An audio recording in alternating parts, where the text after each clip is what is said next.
Hello all, welcome to my channel. ఇప్పుడే kill అనే Hindi movie English సబ్టైటిల్స్తో చూసా. అసలు ఈ సినిమా చూడడానికి పెద్ద రీజన్స్ ఏం లేవు నాకు. హాలీవుడ్ రేంజ్లో ఉంది సినిమా అని చాలా మంది రివ్యూస్ పెట్టడం, మా ఫ్రెండ్ కూడా సజెస్ట్ చేశాడు సినిమా బాగుంది చూడని. సో ఇంకొక ఆర్టికల్ కూడా ఏదో చూశాను, John Wick cinema director remake rights తీసుకున్నారంట ఈ సినిమాని హాలీవుడ్లో తీయడానికి. నిజమో కాదు, ఇంత హైప్ ఉన్న సినిమా మనం చూడకుండా ఎలా అని చెప్పి సినిమాకి అయితే వెళ్ళా. సినిమా చూసాక నాకు ఎట్లా అనిపించిందంటే, one of the best action violent thriller movies in recent times. See touch thrillers అంటారు కదా, అలాంటి మూవీ ఇది. ఒకవేళ మీకు గనక వైలెన్స్, బ్లడ్, గోర్ సీన్స్ చూడలేరు అనుకుంటే గనక ఈ సినిమా మీకు కాదు, ముందే చెప్తున్నా, తట్టుకోలేరు. ఈ సినిమా యాక్చువల్ గా వెళ్లే ముందు నేను ట్రైలర్ కూడా చూడలేదు, డైరెక్ట్ గా చాలా బ్లాంక్ గా వెళ్ళాను. ఈ సినిమా గురించి ఎక్కువగా ఏది రివీల్ చేయను, ఎందుకంటే థ్రిల్ మిస్ అవుతారు. సో ఈ సినిమా అంతా ఒక ట్రైన్ లో జరిగింది, ఒక్క నిమిషం కూడా బోర్ కొట్టదు, complete action movie.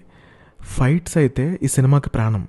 Best fight choreography in recent times. Hollywood range అని ఎందుకన్నారో ఈ సినిమా చూసాక అనిపించింది. Worth the hype. సినిమాలో ఫైట్స్ పెట్టాలి అని చెప్పి పెట్టి ఊరికే ఎక్కువగా ఎమోషన్ లేకుండా అట్లా లేవు. ప్రతి సీన్ ని ఎమోషన్ ఫీల్ అవుతారు మీరు. అసలు ట్రైన్ లో మీరే ఉంటే గనక వెళ్ళి కత్తి తీసుకుని ఫసా పొడి చేయాలనిపించింది, అంతలా ఇన్వాల్వ్ అయిపోతారు సినిమా చూస్తున్నప్పుడు. ఇప్పటికే ఎక్కువ చెప్పాను ఈ సినిమా గురించి, బట్ ప్లెయిన్ గా వెళ్ళండి, సినిమా అయితే ఖచ్చితంగా రీచ్ అవుతుంది మీ ఎక్స్పెక్టేషన్స్ కి. యాక్టర్స్ పర్ఫార్మెన్స్ కి వస్తే, హీరో లక్ష్య అంతకుముందు ఎప్పుడూ నేను చూడలేదు, ఫస్ట్ టైం చూసాను ఈ సినిమాలో.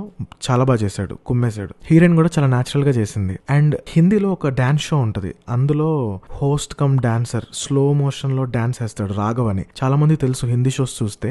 అతను యాక్టింగ్ చేశాడు ఈ సినిమాలో, మేజర్ హైలైట్ అని చెప్పాలి. అతని ఈజ్, అతను డైలాగ్ డెలివరీ. ఆశీష్ విద్యార్థి కూడా ఈ సినిమాలో ఉంటారు, you will enjoy a lot. And ఈ సినిమా డైరెక్టర్ గురించి చెప్పాలి, నిఖిల్ భట్. అసలు అంత సీ టచ్ థ్రిల్లర్, ఒక్క నిమిషం కూడా బోర్ కొట్టకుండా ఫస్ట్ నుంచి ఎండింగ్ వరకు గ్రిప్పింగ్ గా కూర్చోబెట్టారు. హ్యాట్స్ ఆఫ్ అనే చెప్పాలి. సినిమా అయితే ఖచ్చితంగా ఒక బిగ్ స్క్రీన్ లో చూడండి, ఎక్స్పీరియన్స్ చాలా బాగుంటది. ఇక మిస్ అయితే మీకు దగ్గరలో లేకపోతే కనుక ఓటీటీలో వచ్చాక చూడండి, హాట్స్టార్ లో వస్తుంది అనుకుంటా.